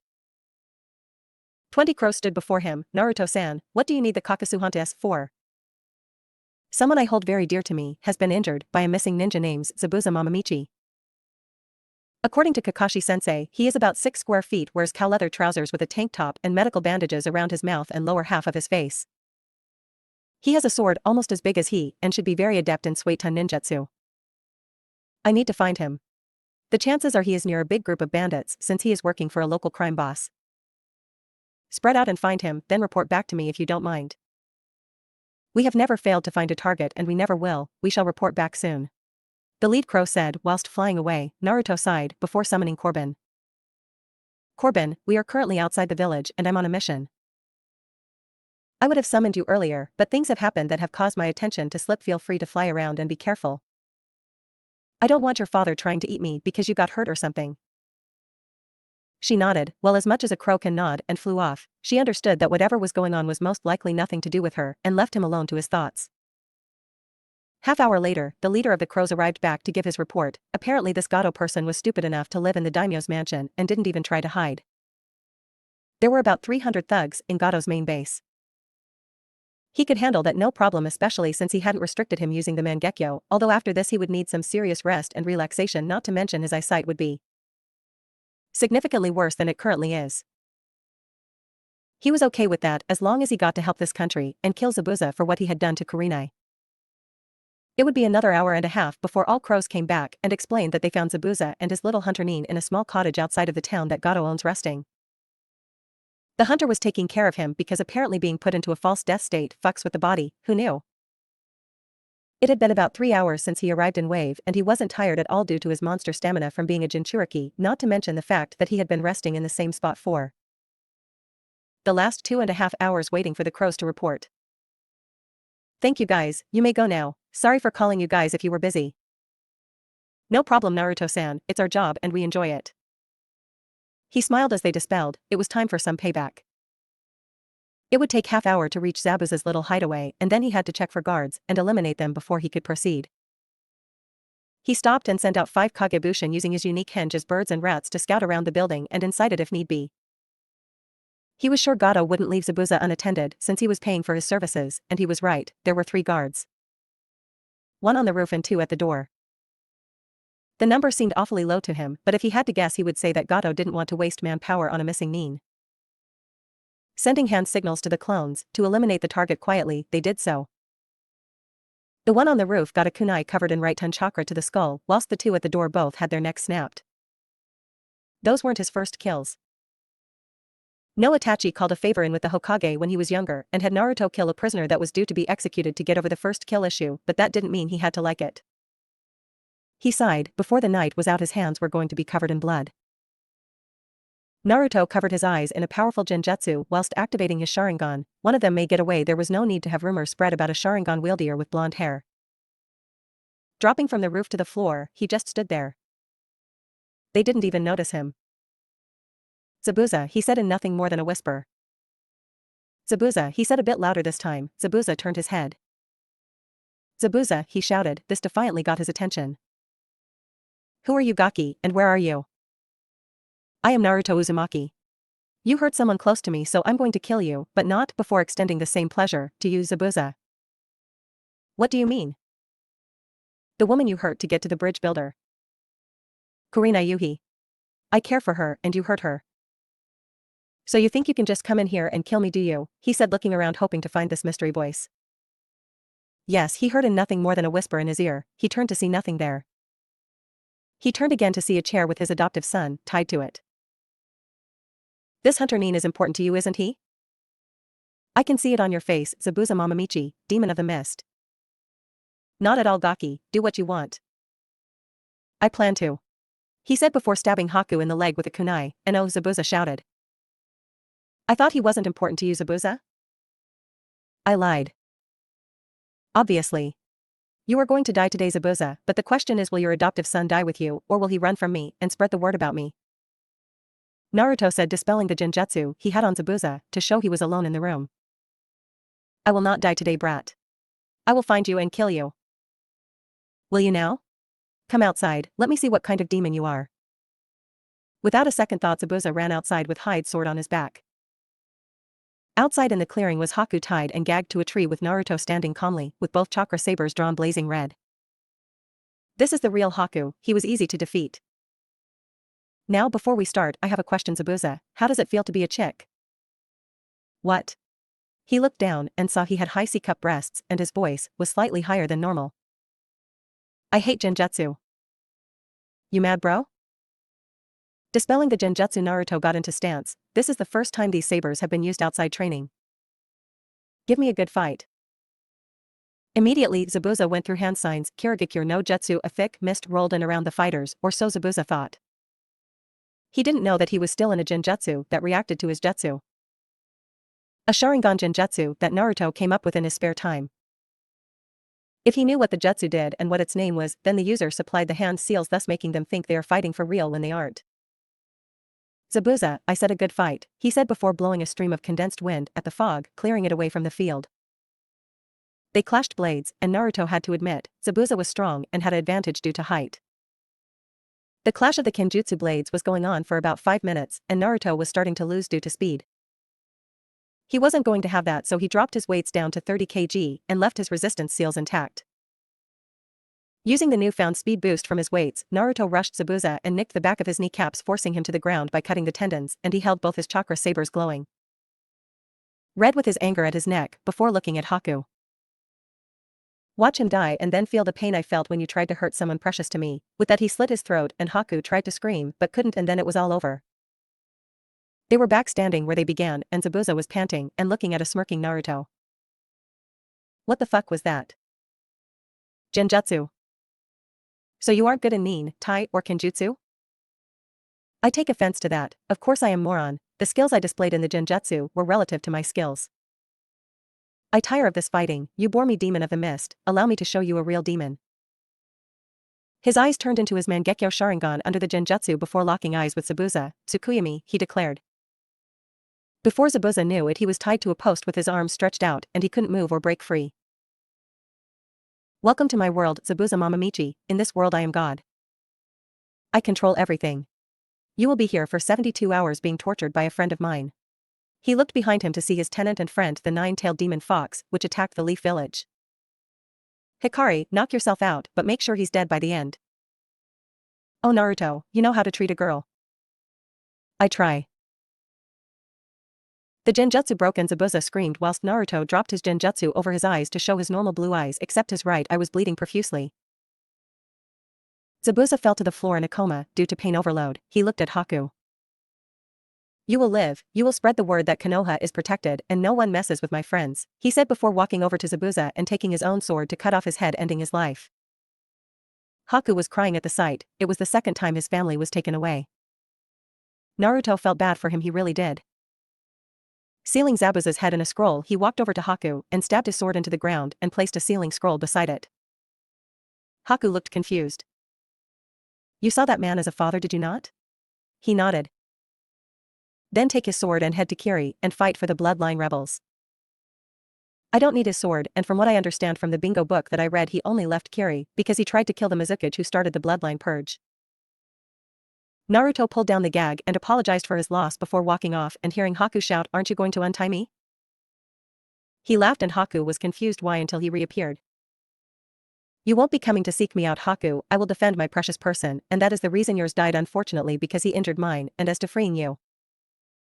You've been free for the last half hour, he said whilst dispelling the genjutsu and himself with it. He cursed, that boy was good with genjutsu, and from what he said he excelled in nin, tai, and kenjutsu as well. He would be sure to spread the word about the boy who used red chakra sabers and killed Zabuza Mamamichi, the demon of the mist, if only to cause the boy issues in the future. He would be remembered as Konoha's Red Devil. Naruto was already well away from this Haku character that was with Zabuza in case he decided to try and attack him when he was slightly weakened from using his Mangekyo. He waited for 20 minutes to calm down a bit from the fight he just had. The Tsukuyami takes a shit ton of chakra even for him. He checked his levels and found that he was down to March 4th after that little genjutsu of his. His eyes stopped bleeding and he popped a soldier pill to get his levels back up. He originally liked the idea of running in with Susanoo and see how they dealt with that, but came up with a better idea. He was a one-man army after all, so why not put it to use? He created 50 high explosive clones, and they each had high Chunin level chakra, enough to blow everything to Kingdom Come and back. He told them to henge into various small animals and bugs and infiltrate the camp, but not the main building. He would take that himself. After 30 minutes more of waiting and his chakra levels sufficiently restored after he created his little army, which took a lot of chakra considering one explosive bushin is worth 5 normal kage bushin. He used his Umbu level stealth to sneak into the mansion, missing all the guards, including the ones on the roof. He killed the two outside Gato's office, quickly and quietly. He Sparta kicked Gato's door and found him sitting at his desk, trying to rape a young woman. She couldn't be over 14, and I say trying because he is too small to reach her when she bent over. Gato looked over to the door and found a man covered in blood, but none of his guards screamed, so it couldn't have been them. It must have been his earlier fight with Zabuza. Naruto mused. Oh Gato, I'm about to kill everyone here except your little slaves and take them back to Wave to their families. Now you have a chance to live if you do two things. He said in a sweet voice that promised pain. And what are they, Nin-san? He asked, scared for his life.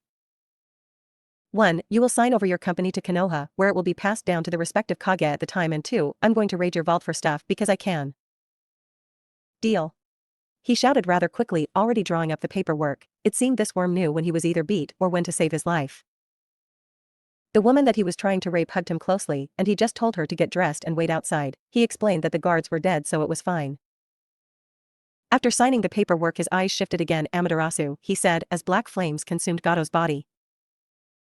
He walked away muttering, I said you had a chance, that didn't mean you would. Naruto walked downstairs towards the vaults whilst clutching his left eye. It was bleeding profusely due to the Mangekyo. Just as it stopped, he arrived at the vaults. He killed the two guards and walked into the vaults. Gato was nice enough to give him the combination before he died. The walls were lined with scrolls from different villages, rare jutsu that he couldn't use due to not being a ninja but kept for sales purposes. Different elements, Raiton, Suiton, Doton, Katon and Futon. There were even a few Mokuton, which surprised him. He came to the conclusion that someone stole them from the Senju clan. Their loss is gain. He filled a spare storage scroll he had with about 700,000 ryo that was laying in the vault before filling another with the rest. He would have the 700,001 whilst the village would have the other one that had millions of ryo. The woman led him to the slave rooms. Some men were violating the woman and this made him mad, so he killed them quickly and painlessly. When done, he stood in front of them and said, all right, listen, I am Naruto Uzumaki, a ninja of Konoha. Outside this mansion are about 300 thugs and bandits, and they are about to die. Then I'm taking you back to Wave so you can go home. I will hand a scroll with money from Gato's vaults to the daimyo to help rebuild Wave. He said before creating a clone and dispelling it to let the other clones know it was time to detonate. Blast upon blast was heard outside of the mansion, and screams could be heard. He turned to the woman. It's alright, they were my explosive clones. I left to go boom and kill the bandits, he said, calming some of the woman down. The explosions died down, and Naruto walked out with the woman behind him into what could only be described as a war zone. There were bodies everywhere, some in pieces, and some not. Some were alive, but not for long. The woman hurried up behind the man who calmly walked through the carnage. He turned and told them to get behind him, and when they did, he said, what I'm about to do is going to take a lot out of me, so I will need help walking back to Wave if you don't mind. They all nodded. It was the least they could do for this man who saved them. Naruto smiled and turned to face the mansion with all the bodies in front of it. He closed his eyes and formed a ram seal to gather his chakra before opening his left eye and shouting Amaterasu. Black flames sprouted from his eyes, covering the mansion and the courtyard in them before they burnt to leave nothing left. He opened his right eye to reveal his Mangekyo, and the flames immediately died down, showing no signs that they were ever there except ash on the ground. Naruto stumbled back a bit, holding both eyes, and grunted. These Mangekyo techniques hurt like a bitch. I hope when I get the Eternal that they don't bleed like this. The woman he saved earlier from being raped by Gato caught him and smiled at him. Arigato. She nodded and started walking with his arm over her shoulder, providing support towards Wave. Halfway there, he decided to pop another soldier pill. He knew this was dangerous, but if any of Gato's men were still around, then he would need to protect the women. He heard Hikari agree. I will take care of your body when you sleep, but you will be out for about 3 days. What needs done needs done. Walking into town, he could see that people were walking around. It was about 7 in the morning at the moment, and he had been up all night. He needed rest. Cheering was immediate, and they all said it was thanks to Naruto. He sighed and thanked God that he had enough chakra for a shunshin to Tezuna's. As soon as he reappeared at Tezuna's front door, he fell to a knee and began breathing heavily before coughing up a little bit of blood. He wasn't surprised. It was part of the Mangekyo issue that was soon to be solved. He banged on the door twice before he heard footsteps from inside the house. Sakura answered before seeing Naruto and screamed. He inwardly cursed her banshiness. Everyone came running to see Naruto on his knees breathing heavily except Kurenai, who was still asleep due to chakra exhaustion. Naruto, what the hell, you were meant to scout, said Kakashi. Would you believe me if I said Zabuza caught me? He asked pleadingly. The genin seemed to accept this, but Kakashi frowned. Fuck no, I sent you, because I knew you wouldn't be caught. Fine, I killed Zabuza, went to Gato's mansion, killed him, freed the slaves. Killed 300 bandits before burning his mansion to the ground and using too much chakra, so can one of you carry me up to bed? He asked, whilst throwing 2 scrolls at Kakashi. One contains Zabuza's head, his apprentice/adoptive son got away, but I think he got the message, and the other contains funds for the Wave Daimyo, to rebuild Wave, not to mention the paperwork stating that Gato signed over Gato Industries to Konoha and the respective Kage at the time. Now someone take me to bed, I'm about to collapse, and with that he closed his eyes and fell face first. No one said anything before Kakashi picked him up and took him to one of the spare bedrooms and let him sleep. It would be 3.5 days until he awoke again. Magic ninja time skip, 3.5 days later. Naruto rolled over in his sleep whilst he grunted. He was half awake and felt pain everywhere. He decided to ask Hikari what happened. You collapsed after using 98.2% of your chakra, which is a lot for you. I'm guessing your eyesight is worse and you have about 40% chakra back from before. Good news though is that your reserves have grown by about 5%, which is also a lot for you. Must be the constant use of the Mangekyo from last night, strengthening the coils behind your eyes. Anything happen whilst I was out? No idea, I was asleep as well. It took quite a bit of chakra to heal you after the soldier pill trick you did. Sorry Hikari-chan, you know I don't like forcing you to work on my body. I know, but it needed doing, so wake the fuck up and go see the Cyclops. Naruto did just that and opened his eyes to find he was alone in his room. Bursting for a piss after 3 days of sleep, he hobbled to the bathroom and opened it before relieving himself. Walking downstairs, he found it was oddly quiet and found no one in the house. Weird, where is Kakashi, Imo, and Banshee, he thought to himself. He walked outside and found his eyesight had diminished greatly. He didn't notice yet because he had no need to see far away. He sighed. This was going to be problematic until he got the transplant. Activating his Sharingan under Genjutsu, he found he could see normally and not more advanced like when he used to use the Sharingan. He sighed again and looked for any chakra usage. He found the teams in a clearing about half a mile away from Tazuna's house doing tree climbing. They were all taking a break at the moment, with Kurenai and Kakashi watching them since they didn't really have to guard the bridge anymore. Naruto hobbled over using the tree to help him stand. He looked up and everyone was staring at him. Sup? Kurenai was first to talk. Don't sup me, young man, when we get home I'm telling your mother. Naruto paled, anything but that. He hated when she was mad. She was a kind woman until you pissed her off. Anything but that, Kurenai-sama? He begged. She smirked and gave him a hug and whispered into his ear, thank you for what you did. No problem Kurenai-chan, you know I would tear a city apart for you if need be, he whispered back and she nodded. Parting ways, the others looked at him and Kakashi asked what happened when he went scouting. I was kind of angry about something and Zabuza was a good stress reliever. I sent my summons to find him and Gato whilst I meditated. They found him. I killed the guards and tied up his adoptive son and made him watch whilst I fought Zabuza and killed him multiple times. I say multiple times because I made him think he died in Genjutsu like 3 times before I got bored and killed him for real. The adoptive son was the hunter Nin you guys saw. I think he was 15 and from what I could tell by watching him he used Hayutan. So I placed Zabuza's sword in front of him and left after telling him to spread a certain message, then he went off to fight in the bloodline purges of Kiri. They all nodded dumbly whilst a certain Imo was scheming to get Naruto's power for his own. Then I went to Gato's and made 100 explosive Kagebushin and snuck them in via henge into the camp, at which point they just stayed doing nothing. I popped a soldier pill to refill my reserves and infiltrated Gato's office, at which point I saw him attempting to rape a 14-year-old woman. I say attempting because he was a midget and couldn't reach her. I forced Gato to sign over Gato Industries to the residing Hokage of the Hidden Leaf Village, and it will never be in the council hands so they can't steal from the company. I then raided the vaults and maybe stole all his rare jutsu that he had and stored them in a blood storage seal. He said, not really wanting them, or rather Sasuke and Sakura, to hear the end of the last bit. I set off my clones and took the woman outside past the carnage, where then I used a certain Keton jutsu to burn all the bandits and the mansion all to the ground in seconds, at which point I practically fell over due to chakra exhaustion. I popped another pill which I realized was a stupid-ass thing to do, but I needed it in case I needed to protect the woman from any of Gato's thugs. We got to town around 7 in the morning, and the people cheered for me and I ran away with Shunshin and fell to my knees at the front door when someone screamed like a banshee and you all appeared. He finished. Sasuke was annoyed that he couldn't have Naruto scrolls, Sakura was scared of Naruto, Kiba was annoyed that he couldn't prove himself to be the alpha male to Hinata. Shino was Shino and Hinata was surprised the boy she loved could kill so many without blinking. Kurenai and Kakashi looked on in pride. Oh wait 1 second. He said and walked over to a tree before heaving his stomach contents onto the ground and Sakura screamed that he was being disgusting. Well you try killing 300 people in one night and not be sick. He snarled at her. They continued to train after lunch and Naruto went back to sleep to regain what strength he had lost. 2 weeks later, the bridge was finished and they named it the Great Naruto Bridge. Which Naruto actually disagreed with the name but everyone told him to shut up because he was being modest. Naruto remembered his talk with Kurenai after he was healed explaining what really happened. Flashback.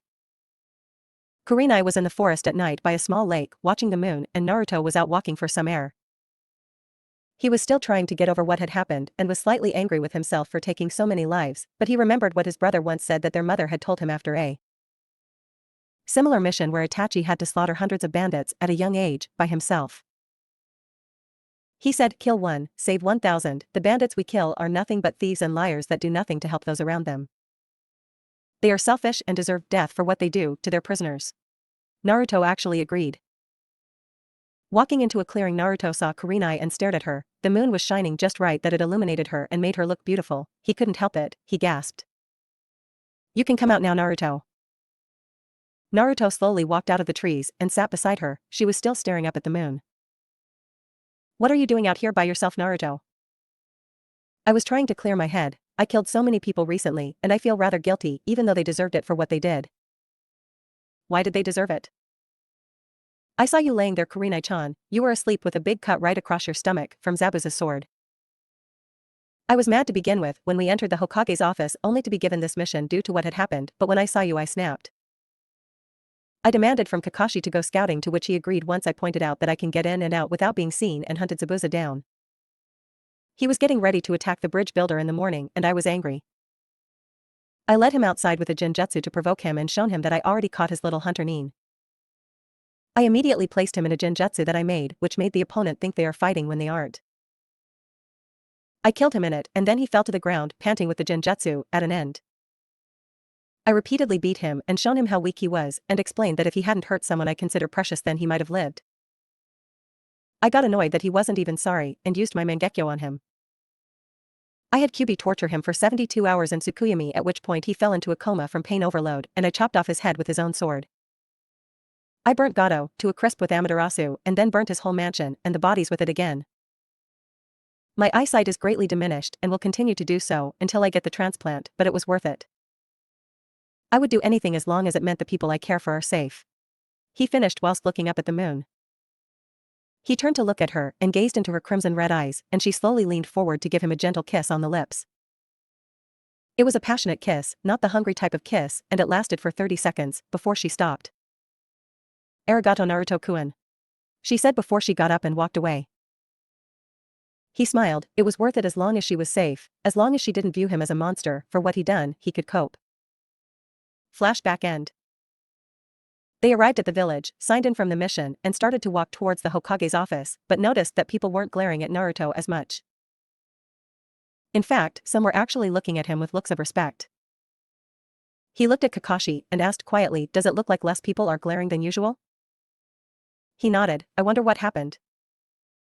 We will find out later. Arriving at the Hokage's office they all walked in and began to give the mission report as standard. Kurenai just finished hers up to the point that Kakashi arrived and started to explain his. Kakashi explained what happened during Naruto's scouting expedition and he sighed. He looked over to Naruto and watched in amazement as Naruto was looking so innocent that he couldn't stay mad at him. Damn puppy eyes, no jutsu, shouldn't work for a 13-year-old. I'm labeling that a kenjutsu, if it gets out everyone is going to use it. It came to the end of the report and everyone left except the Jonin and Naruto. Naruto threw a scroll to the Hokage and he looked at it before asking what it was. That is Zabuza's head for bounty collection and the deed to Gato industry that I made him sign over before I may or may not have killed him. He smiled innocently at the Hokage, who just sighed. Will you be happy when I die of stress due to headaches caused by you, Naruto? This is going to take so much goddamn paperwork. Naruto smiled and tossed another scroll. Read that when we get out of this meeting and are out of the tower. Also, you wouldn't happen to know why villagers don't seem to glare openly anymore, do you? In face, some seem to respect me in some small minuet way. Well, it seems you're famous. How so? He tossed Naruto a book and told him to turn to page 113 and read it out loud. Name, Naruto Uzumaki. Alias, Konoha's Red Okiba.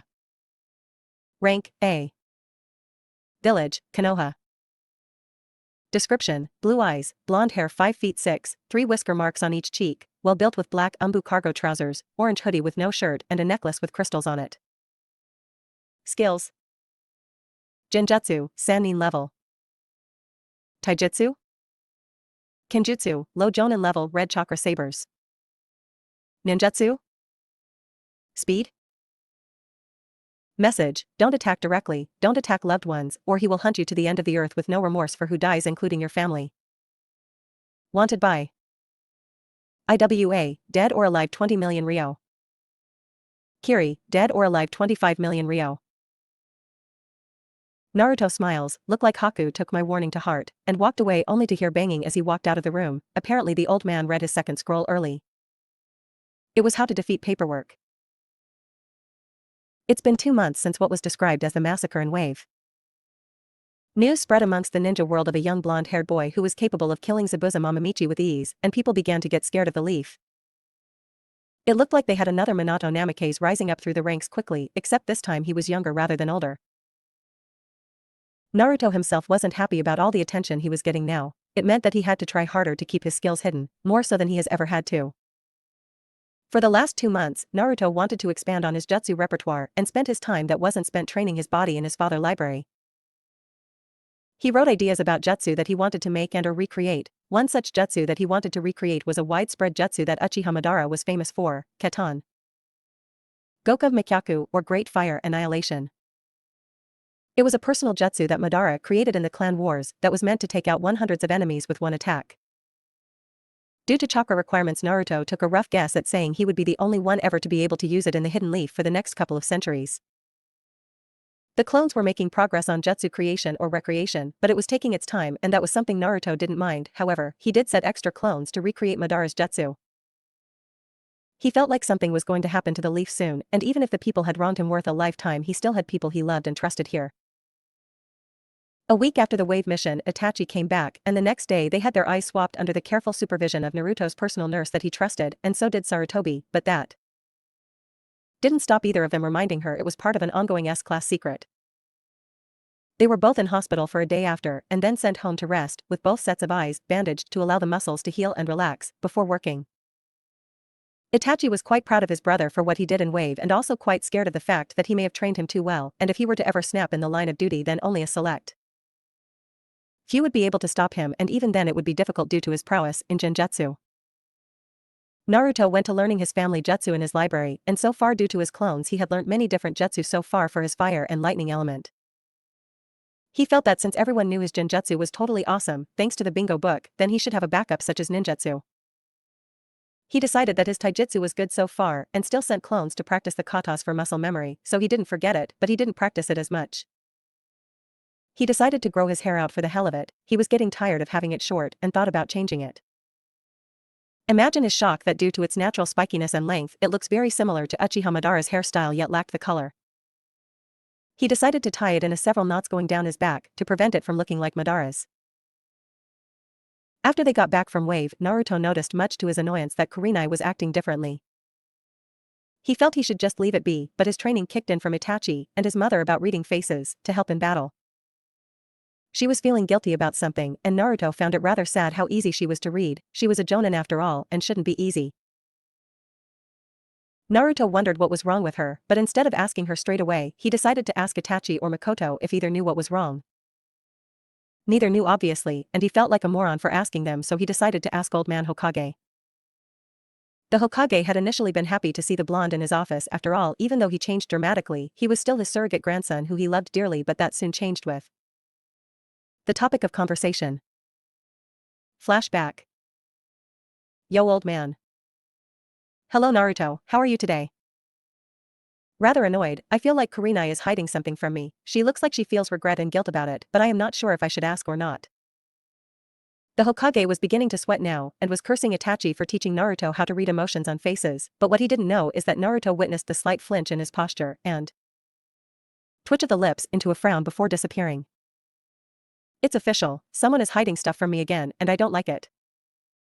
You know what, old man, forget about it, I will leave it till after the Chunin exams. Said old man, let a small sigh of relief go, which once again Naruto noticed. He sighed to himself and walked out of the office. The Hokage was now having a terrible day. Kurenai was indeed having to keep something from our young Uchiha, and it wasn't very nice what she was keeping either. Flashback in a flashback, good game. Kurenai was having a terrible day. Ever since she learned what Naruto did in Wave, she had been feeling guilty because it was basically her fault for everything. It had been 2 days since their return and the unveiling of the newest bingo booker from Konoha, and she decided to voice her opinions to the Hokage. Walking past the secretary and into the office, ignoring the guards, she asked for a private audience from the Hokage, which he agreed to. So Kurenai-chan, how goes your mission? Ahead of schedule, sir, but I feel terrible.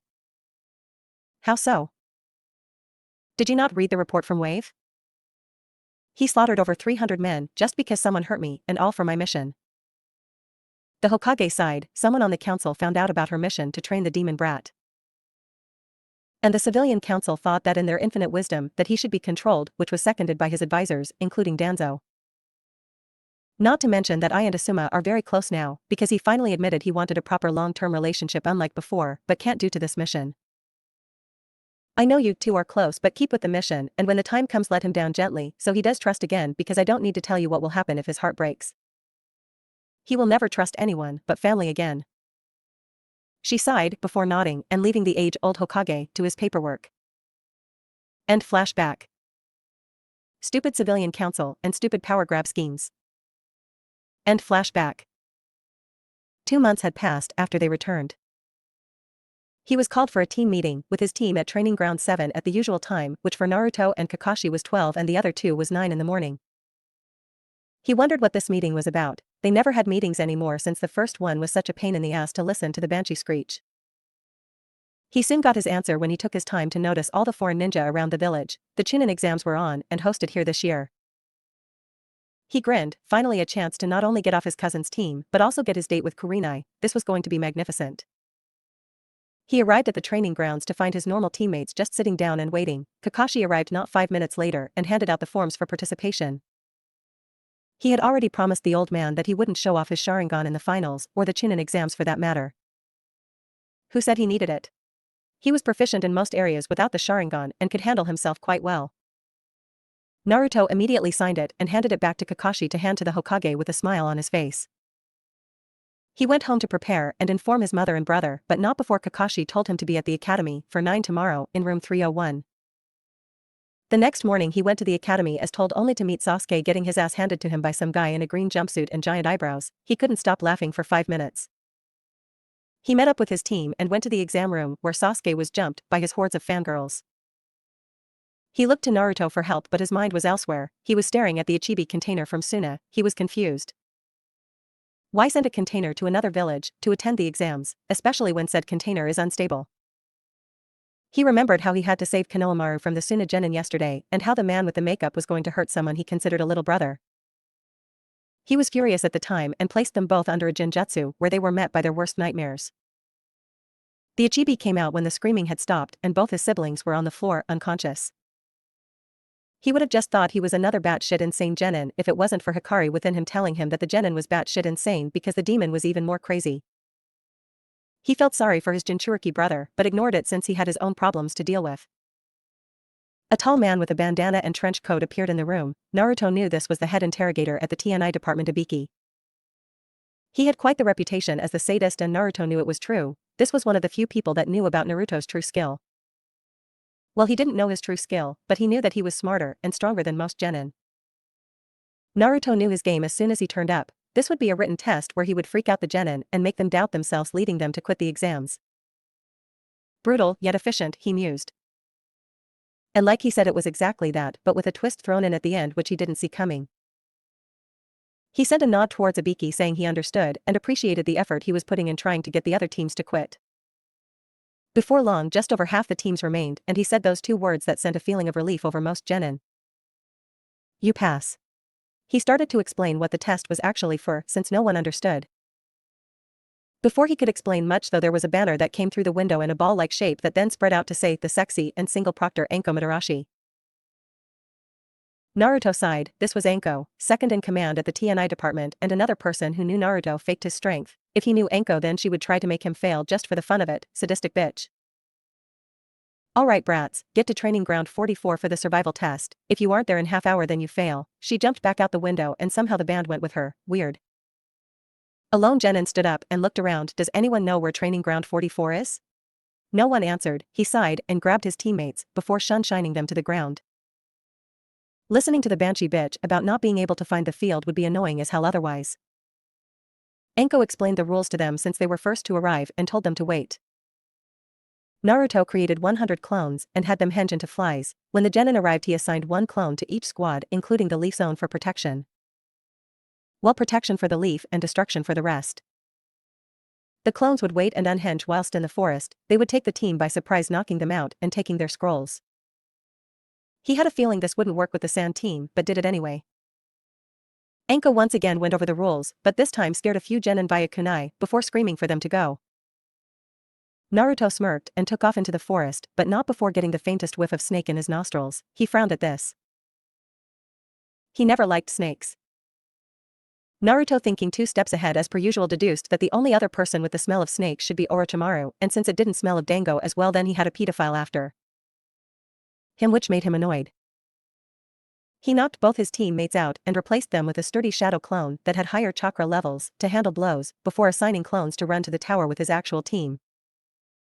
He gave the clones his scroll and told them to meet some of his clones on the way to get another scroll. They nodded before running away, leaving the boss to deal with the snake in the grass. He couldn't understand what he wanted. It had to be something that only this team had that no other had, and it had to be a very precious thing. Come out, snake, I can smell you. A rather tall girl for her age came out of the bushes and snarled at him. Naruto raised an eyebrow. You're Orochimaru? A woman? Am I insulted or not? I don't know. He grinned. Kukukuku Naruto-kun, so nice to see you. It appears you know me. How? Oh, you know, rumors around the village, bingo books, and of course my favorite, you're the Kyuubi Jinchuriki. Naruto just continued grinning, and for some reason, this infuriated Orochimaru. Why was this child not scared? Was his life in this village so bad that he would throw it away? Well, that's nice and all, but why don't you tell me why you're here? Well, I want to give Sasuke-kun a present. I'm not sure if he swings that way or not. I'm not gay. Chasing little boys tells me different. Shut up. Did I hit a sore spot? Orochimaru was getting mad and charged Naruto. This boy would die for insolence. Unfortunately, Naruto had other ideas. What did Sarutobi Gigi teach you anyway? Can't you tell when you're in a genjutsu? So much for the so-called prodigy of the Sannin. That stopped him immediately. If this was a genjutsu, he couldn't tell, and that annoyed him to no end. He tried to dispel it, but nothing happened. He tried again and again before it broke, showing the exact same thing he saw before. Why did he make a genjutsu with everything the same? Simple, he had already won and wanted to waste time. Ho ho, you dispelled it. Well done.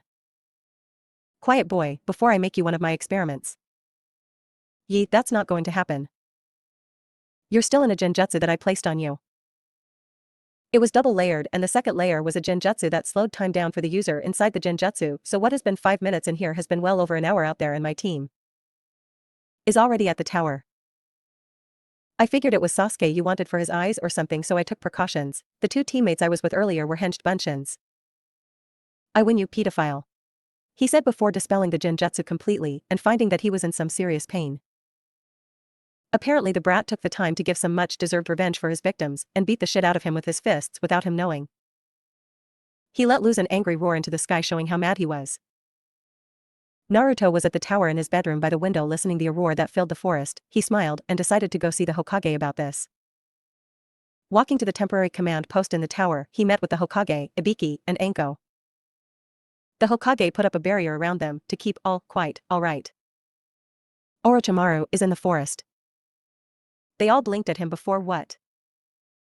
He came after my team in the forest. I smelt him before he met us, and so I knocked both Sasuke and Sakura out and sent them here with my clones with our scroll so we could pass. Also, don't expect many other teams besides the Leaf and Sand teams to pass. I had clones trailing them all, but it appears only the Sand team was good enough to get past my clone. My clones gave out spare scrolls to every one of our teams so they could pass. He grinned. Back up, how did you escape Orochimaru? He underestimated me, so I put him in a dual-layered genjutsu, showing everything exactly the same as it was before, and we talked. I told him 5 minutes later after I finished taunting him about the genjutsu, and he tried 3 or 4 times to break it before telling him it was dual-layered. The second layer was meant to slow time down when in the genjutsu, so my clone and him were in it for over an hour whilst I was here, and it was just under 5 minutes in there. He sounded pretty mad when I heard the rage-filled roar across the forest 5 minutes ago. They all just blinked before dismissing him to go sleep or something for the next 4.5 days, so that was ready for the finals or prelims, depending on how many arrived. Time skip prelims. All the Leaf teams were present with the only foreign team being the Suna team with the Ichibi container. He would have to fix that later or inform Sarutobi if he made it to the finals. It didn't bode well for Konoha as a whole if a foreign Jinchuriki makes it to the finals without being detected as a Jinchuriki. Welcome and congratulations about making it to the finals. Now without waiting any longer we will pick teams for the finals in 1 month's time. Ugh, Hokage-sama, can I interrupt? What is it, Hayate? Well, I was going to take it from there, so. Fine. There are too many people, so we are going to have prelims. You will fight whoever your name is drawn against. The matches were being drawn and Naruto tuned out. Ever since he started training at the age of 4 he began excelling at an extremely fast pace. He hated it. There was no thrill to battle, only when he battled to protect those he loved did he get the thrill of the match, to face a greater opponent than yourself and come out victorious. He didn't even get this when he fought in the Forest of Death against Orochimaru, well, not fought, more like tricked. It infuriated him to no end. He had to test his limits. He wanted to know what they were and if he could push past them, but he also wanted to know where this need for battle came from. He presumed it came from his Uchiha blood and holding a 50 tall demon in his stomach. By the time he was paying attention again, he noticed it was Hinata Hyuga versus Neji Hyuga. The match itself was rather dramatic, with Neji obviously hating Hinata and Hinata being too kind to actually hurt Neji, so she lost, and rather badly in the end. Neji actually tried to kill her with several strikes around the chest area, hoping to damage her heart, causing cardiac arrest, but the Jonin stepped in at the last minute to save Hinata from certain death, only to prolong it until proper medical attention was provided. Naruto couldn't be sure, but he's certain that some damage had already been dealt to her. He sighed, not really caring. Gaara, the Ichibi container, was obviously batshit insane, and he was facing someone equally insane. Rock Lee. Maybe not the same type as insane, but still, the match itself was a rather good look into what made Gaara. He had little to no taijutsu or ninjutsu. He controlled his sand and had an automatic defense, although Naruto wasn't sure if the sand was from Ichibi or his family's Kekkei Genkai, since Suna had something similar before. The match shone one big opening to anyone who fought Gaara: a defense that reacts is never absolute.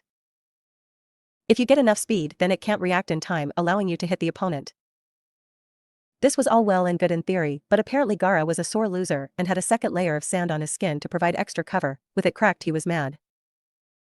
Apparently he was never hurt before, so seeing him take a punch or two was laughable, but it all came to an end when Lee opened the inner gates on his body and shredded his muscles in his legs and lower back, which led to him getting caught by Gaara's sand and crushing his left leg and right arm before his sensei intervened to save his student's life.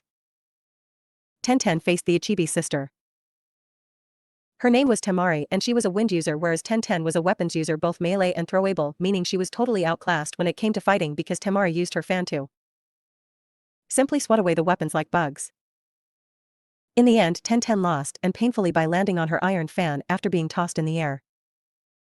These sand neens were rather brutal, Naruto thought, and it excited him to have the chance at maybe fighting one like himself, albeit less trained. Naruto of Konoha. Naruto's head perked up at that, seeing he was about to fight versus Sasuke Uchiha of Konoha. Naruto grinned, threatened to split his face when he heard Sasuke's name. He had been meaning to beat the shit out of the Uchiha for a while now, and to be able to do it in front of everyone was a plus in his books. Sasuke was already walking down to the arena wearing his patented Uchiha smirk when Naruto was about to jump over the railings before Kakashi grabbed him. Go easy on him. You're obviously going to win, but don't humiliate him too much. Kakashi whispered so only he heard. Naruto sighed. I'll try not to injure him. Naruto jumped over the railings and landed in the arena. I thought you weren't going to come, dope. Naruto just ignored him and stood there with his arms crossed and a small smirk in place on his face. People didn't understand what he was smiling at, but those who knew him understood. Those who truly knew him. Activate your Sharingan, Uchiha, I want your best. A simple statement, but enough to cause him to get angry. What right has this dope got to demand his best? What right do you have to demand my best? Your parents probably abandoned you at birth because they knew you were a dope, you clownless loser, and your mother was probably some no-name chunin that spread them too easy. Kakashi sighed. Naruto was going to forget what he said now. Sasuke just had to mention his parents, didn't he? You know what, Sasuke, I think it's time you get to know a little bit of truth about me. He closed his eyes whilst the Hokage prayed to God that he wasn't going to do what he thought he was going to do, but his prayers were unanswered as they opened to show a fully matured 3-toe mode. Sharingan. Everyone gasped, and Kiba summed it up in 2 words. The fuck? Sasuke was seething. How do you have those eyes? You don't serve her those eyes. Naruto stood calmly watching Sasuke get more and more mad before simply replying, I got them from my mother. Those who knew his mother was Kushina didn't understand, but others did. I didn't show these eyes in public to get you to stop being such a douche. No, I don't rely on my eyes like you do, you little fool, my foolish cousin. I bought them out to show you these. He said whilst his eyes in front of everyone morphed into his eternal Mangekyo Sharingan, even though people didn't know the difference. Another row of gasps from most the Jonin who knew what those eyes meant, to kill your best friend. Now you fool, you will witness the day your life became hell for 72 hours, and if you survive that long I will forfeit. Tsukuyami. Sasuke's world fell to nothing whilst he was pinned to a cross, Sharingan blazing. The clouds and moon were black and the sky was red with crows flying in the background. Fool, you had to mention my mother, didn't you? Now you will pay, but first, do you know where you are? A genjutsu? Yes, and the most powerful genjutsu known to man. This is the ultimate genjutsu provided by the Mangekyo Sharingan. I will not tell you how to get the Mangekyo and you will never know. I only unlocked it by accident, but to use it causes blindness eventually, however I don't have that problem. Naruto faded from view and left Sasuke hanging there whilst a voice projected across to him, in here I am God, for 72 hours you are mine to do with what I feel like. All of a sudden scenes started playing in his mind of the Uchiha massacre, of how he walked in on Naruto and Itachi in their Anbu gear and all the dead bodies he saw. When this was finished, the voice spoke again. 71 hours, 59 minutes, and 59 seconds remaining, Sasuke Uchiha. 20 hours later, and his mind is still hanging on strong but weakened severely, Naruto decided to take a different approach to the fight and stops the clips of the massacre. You will now be stabbed for the remaining 52 hours repeatedly with this katana. Naruto stated whilst killing him with the katana, but all of a sudden Sasuke gasped for air as he was tied to the cross again, alive and well. Fool, I am God in here, I chose when you die and when you don't. Another 20 hours passed and he was just barely hanging on. For the last 20 hours, you will be tortured by a friend of mine for insulting my mother. He stated whilst Hikari in her giant fox form came forward, meet Kyubi no Kitsune. Both Kyubi and Naruto smiled. Before Naruto left her to her business, he didn't want to know what sort of shit she got up to in there. The genjutsu dropped and Sasuke screamed like a little girl before collapsing. Foolish little cousin, he said in a cold voice that sent shivers down the spines of most people there. Without even waiting for the announcement of him whining, he shunshined in a flock of crows back to his seat in the rails and sat down, ignoring all questions posed to him. Kurenai looked his way and gave him a look of regret, which he could only assume was to do with the secret she was holding. He loved her dearly with his life, but they were growing apart recently due to Kurenai holding secrets. He sighed and waited for the rounds to be announced for the tournament in 1 month, but before that happened Naruto activated his eternal Mangekyo Sharingan and used Tsukuyami on everyone present to make them forget about what he did in his match. He let Kakashi, Kurenai, and the Hokage remember, but everyone else he wiped. Whilst he was doing the Ichibi container, he found that when he entered the mindscape, the Ichibi was there on a very small leash with a 4-year-old Gaara. He sighed. This was obviously the representation of where he started listening to his demon, so he walked past him and told the kid to follow. Both of them walked over the Ichibi before Naruto shone his Sharingan at it, breaking a Genjutsu that was placed on him. He thanked him profusely and allowed his host to sleep. In return, the older Gaara told him about the invasion and how Orochimaru and the Sand planned to invade during the finals. Naruto could only smile. The thrill may not be there when facing a single enemy, but what would happen when he faced an entire army? He couldn't wait. Matches were drawn and he got Niji, whilst Gaara got his sister, and a few other unimportant matches were picked. This was all for this part. Thanks for watching. Comment down below, like, share, and subscribe. Go watch some of the other fics uploaded. See ya.